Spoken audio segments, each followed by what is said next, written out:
السلام علیکم پاکستان، حمید نقیبی آپ کی خدمت میں حاضر ہے۔ ناظرین، امریکہ کے ایک بڑے اور بااثر اخبار نیو یارک ٹائم نے خود اعتراف کیا ہے کہ جنگ آگے بڑھنے کے ساتھ ایران ایک زیادہ ماہر اور مشکل حریف بن چکا ہے۔ ایران نے صرف میزائل فائر نہیں کیے، اس نے امریکی دفاعی نظام کو پڑھا، سمجھا، اس کی کمزوریاں تلاش کی اور پھر اپنی حکمت عملی تبدیل کر دی۔ اور سب سے خطرناک بات، ایران نے یہ سب ایسے وقت میں کیا جب امریکہ کے پاس دفاعی میزائلوں کے ذخائر بہت تیزی سے کم ہو رہے ہیں۔ آخر ایران نے ایسا کیا سیکھ لیا ہے کہ امریکہ اور اس کے اتحادیوں کے لیے جنگ پہلے سے زیادہ مشکل ہو گئی ہے؟ اور کیا ایران نے واقعی ثابت کر دیا ہے کہ صدیوں پرانی جنگی اور تہذیبی تاریخ رکھنے والی قوم کو صرف جدید ہتھیاروں کی تعداد سے شکست نہیں دی جا سکتی؟ آئیے سمجھتے ہیں اصل کہانی کیا ہے۔ نیو یارک ٹائمز کی ایک حالیہ رپورٹ نے امریکہ ایران جنگ کے ایک ایسے پہلو کو سامنے رکھا ہے جو انتہائی اہم ہے۔ رپورٹ کے مطابق ایران جنگ کے دوران ایک زیادہ ماہر اور مشکل حریف بن گیا ہے۔ یعنی ایران صرف حملے نہیں کر رہا، وہ سیکھ بھی رہا ہے، اور جنگ میں یہی چیز سب سے خطرناک ہوتی ہے، کیونکہ ایک ایسا دشمن جسے آپ کے ہتھیاروں، دفاعی نظام اور جنگی طریقہ کار کا تجربہ نہ ہو، اسے شکست دینا نسبتاً آسان ہو سکتا ہے۔ لیکن اگر وہ دشمن ہر حملے کے بعد آپ کے دفاع کا جائزہ لے، اپنی غلطیاں درست کرے، نئی تکنیک استعمال کرے اور اگلے حملے میں وہی کمزوری دوبارہ نہ دہرائے، تو جنگ کی پوری تصویر تبدیل ہو جاتی ہے۔ ایران نے یہی کیا۔ امریکی رپورٹ کے مطابق ایرانی فورسز نے ایسے جدید میزائل استعمال کیے جو دوران پرواز اچانک اپنا راستہ تبدیل کر سکتے ہیں۔ یہ امریکی فضائی دفاع کے لیے ایک بہت بڑا مسئلہ بن گیا ہے، کیونکہ دفاعی نظام کو کسی آنے والے میزائل کی رفتار اور سمت کا اندازہ لگا کر اسے راستے میں ہی تباہ کرنا ہوتا ہے۔ لیکن اگر میزائل آخری مرحلے میں اپنا راستہ بدل لے تو دفاعی نظام کے لیے اسے روکنا کہیں زیادہ مشکل ہو سکتا ہے۔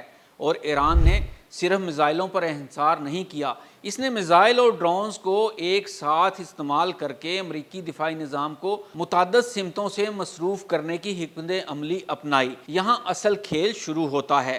فرض کریں ایک طرف بلسٹک میزائل آ رہے ہیں، دوسری طرف کروز میزائل اور ساتھ ہی ڈرونز کا جھنڈ۔ اب امریکی دفاعی نظام کو ہر خطرے کے لیے انٹرسیپٹر فائر کرنا پڑتا ہے، اور یہی وہ مقام ہے جہاں ایران نے شاید امریکہ کی سب سے بڑی کمزوری کو نشانہ بنایا۔ امریکی دفاعی میزائل لامحدود نہیں ہے۔ نیو یارک ٹائمز کے مطابق امریکی فوج اس جنگ میں اب تک 1500 سے زیادہ پیٹریاٹ انٹرسیپٹر میزائلز استعمال کر چکی ہے، اور امریکی ذخیرے میں 1700 سے بھی کم انٹرسیپٹرز باقی رہنے کی اطلاعات ہیں۔ اب اس اعداد و شمار کو ایک اور نمبر کے ساتھ جوڑیں۔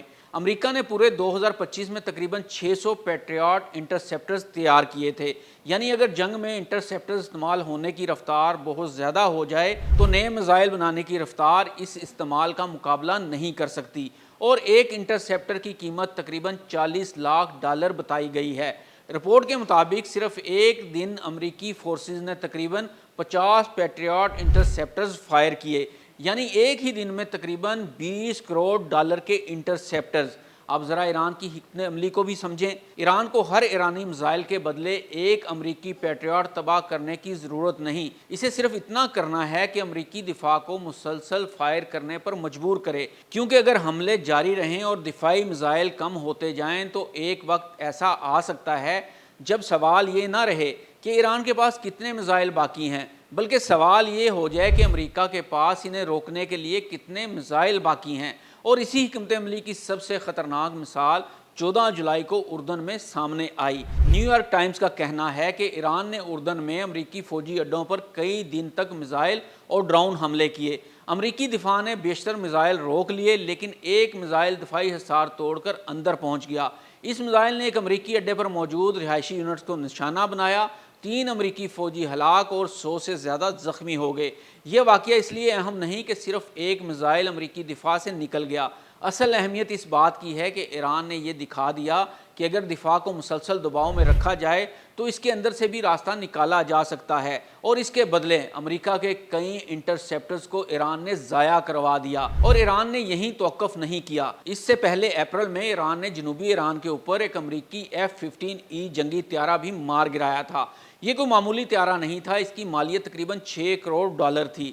امریکی حکام کے مطابق ایرانی ڈرونز نے امریکی طیاروں کے بارے میں اہم معلومات اکٹھی کی، جن میں اس کا GPS مقام، رفتار اور سمت شامل تھی۔ پھر ایران نے اس معلومات کی مدد سے حملہ کیا۔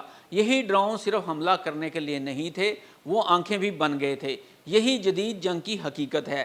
جس قوم کے پاس ہر شعبے میں امریکہ جیسی طاقت نہیں، وہ اپنی کمزوری کو ٹیکنالوجی، جغرافیہ، زیر زمین تنصیبات، ڈرونز، میزائلوں اور مختلف محاذوں کے ذریعے متوازن کرنے کی کوشش کرتی ہے، اور ایران اس کھیل کو بہت سنجیدگی سے کھیل رہا ہے، کیونکہ ایران کوئی نئی ریاست نہیں ہے۔ یہ ایک ایسی قدیم تہذیب اور قوم ہے جس نے صدیوں کے دوران مختلف سٹیٹس، جنگوں اور بیرونی طاقتوں کا سامنا کیا ہے۔ یہی وجہ ہے کہ آج کی جنگ میں ایران کا اصل ہتھیار صرف اس کے میزائل نہیں، بلکہ تجربہ، صبر اور دشمن کی کمزوری کو وقت کے ساتھ سمجھنے کی صلاحیت بھی ہے۔